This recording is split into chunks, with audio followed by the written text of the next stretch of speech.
natin ang pinakamaswerteng kulay sa taong 2024, Year of the Wood Dragon. Ang mga maswerteng kombinasyon ng kulay ay maaaring ilagay natin sa loob ng tahanan para ang kaswertihan ay mapa sa ating buhay. Ang mga blessing ay pumasok sa tahanan, siksik, liglig, at nag-uumapaw. Ang unang maswerteng kulay ay ang kulay pula. Ang kulay na ito ay inuugnay sa elemento ng apoy. Ito ay simbolo ng mga katangian tulad ng katapangan, katatagan, kagitingan at personalidad na hindi madaling masindak sa anumang larangan. Ito ay matingkad na kulay na nagpapahiwatig ng sidhi o alab ng digas at liwanag.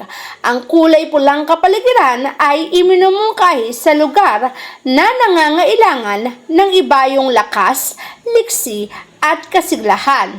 Ang tingkad ng kulay nito ay nagpapalakas ng enerhiya, nagpapalakas ng positibong enerhiya, at kapag malakas ang positibong enerhiya, malakas din ang daloy ng kaswertihan. Ang pangalawang maswerteng kulay ay ang kulay berde. Ito ang kulay na inuugnay sa elemento ng kahoy. Simbolo ito ng buhay, yaman o salapi, kasaganahan, pag-unlad, paglaki o paglako. Kaya naman dahil inuugnay ito sa elemento ng kahoy at ang 2024 ay Wood Dragon, ng kombinasyon nito ay magbibigay ng isang masaganang 2024. Bukod sa malamig sa mata ang kulay na ito, pinaniniwala ang maswerte ito dahil humahatak ng positibong enerhiya na nagdadala ng salapi o kayamanan. Ang berdeng kulay ng paligid, tindahan o shop ay maswerte kung ang negosyo ay may kaugnayan sa mga gamit, alahas, mga gamit sa paglikha. Isa pang maswerteng kulay ay ang kulay orange. Ito ay tumutulad din sa elemento ng apoy. Ang kulay na ito ay simbolo ng kalayaang maipahayag ang saloobin o damdamin at kalayaan sa pagkilos at paggalaw. Ang mga trabaho o posisyon nangangailangan ng mataas na antas sa pagkamalikhain, malaya at produktibong kaisipan at imahinasyon. Kaya naman ang kulay orange sa taong 2024 ay tumitingkad at nagbibigay ng lakas at kasiguruhan para ang buong buhay sa taong 2024 ay maging masagana, produktibo at syempre siksik-liglig din ang mga blessing na darating. Maraming exposure para sa iyong career at success sa buhay. Kaya naman kung gagamit ka ng kulay orange sa taong 2024, mangingibabaw ang blessing at kasaganahan. Hindi rin mawawala ang kulay puti. Ang kulay puti naman ay inuugnay sa elemento ng metal. Ito ay simbolo ng kalinisan, kadalisayan, kapayapaan, kapanatagan ng loob, malinaw na kaisipan at malinis na budhi.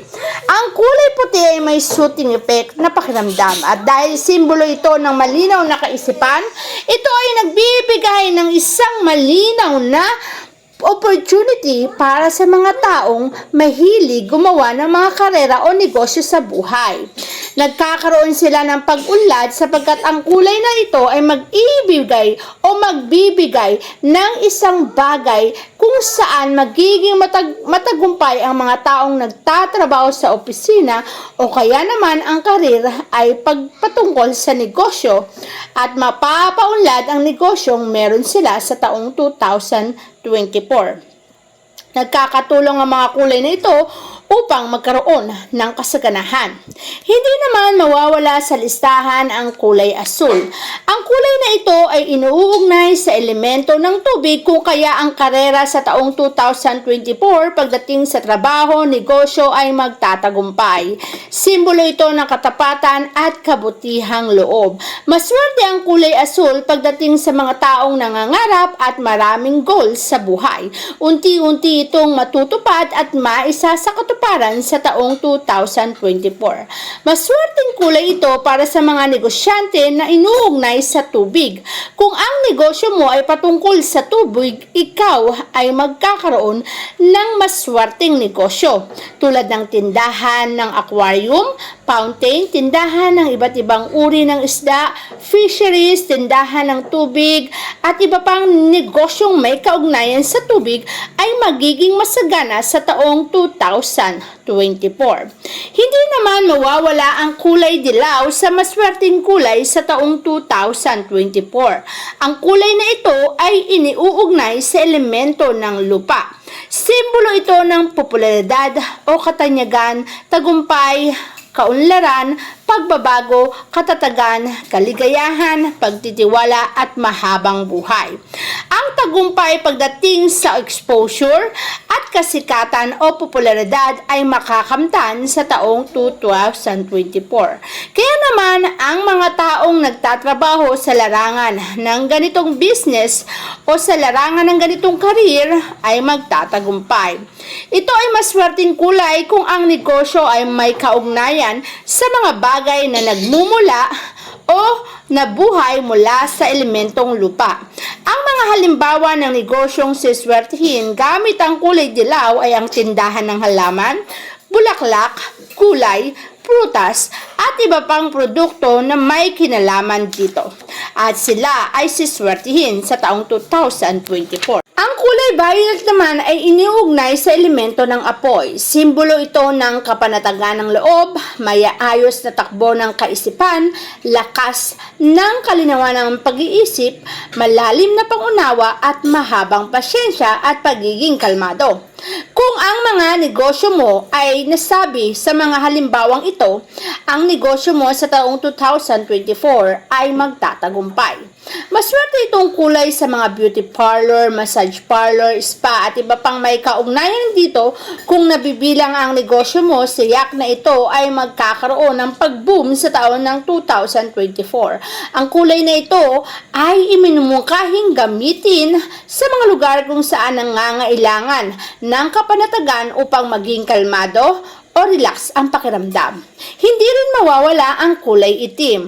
Inuugnay ito sa elemento ng tubig. Simbolo ito ng pagkakaisa ng sangkabuhayan, malayang kaisipan, kapayapaan at pag-iisa. Ang kulay na ito ay tinuturing na higit pang makapangyarihan kaysa kulay pula. Subalit may pangit o negatibo itong indikasyon ng kulay na ito.